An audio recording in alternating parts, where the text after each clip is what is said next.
December 16, 1944. The Western Front. For the exhausted American soldiers stationed along the Ardennes, the war seemed almost over. They had pushed the Germans back, liberated Paris, and were preparing for the final push into Germany. But on that cold December morning, the relative quiet of the front would be shattered. The Germans were launching a massive surprise attack, their last desperate gamble to turn the tide of the war. Operation Wacht am Rhein, or Watch on the Rhine, was the codename for the German offensive. Adolf Hitler himself planned the attack, believing that a decisive blow could split the Allied forces and force a negotiated peace. The Germans amassed over 200,000 troops and nearly 1,000 tanks for the assault, aiming to capture the vital Belgian port of Antwerp.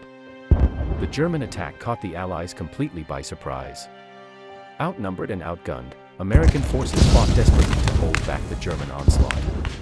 The battle raged across a wide front, but some of the fiercest fighting would center on the strategically important crossroads town of Bastogne.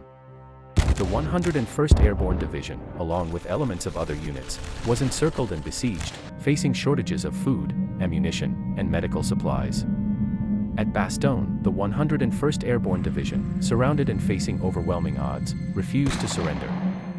When the German commander demanded their capitulation, Brigadier General Anthony McAuliffe's defiant response, "Nuts," became a symbol of American resolve and determination.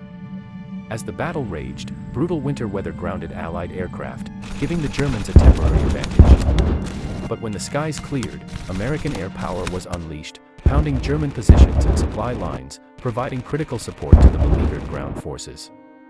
Meanwhile, General George S. Patton's Third Army executed a rapid and arduous maneuver, pivoting northward to relieve the besieged town of Bastogne. Patton's arrival, along with the renewed Allied air offensive, turned the tide of the battle, showcasing the resilience and adaptability of the Allied forces. By January 1945, the German offensive had been halted and pushed back. The Battle of the Bulge, the largest and bloodiest battle fought by the United States in World War II, had ended in an Allied victory. Although they had suffered heavy losses, the victory marked a turning point in the war, paving the way for the final Allied advance into Germany and the eventual defeat of the Nazi regime.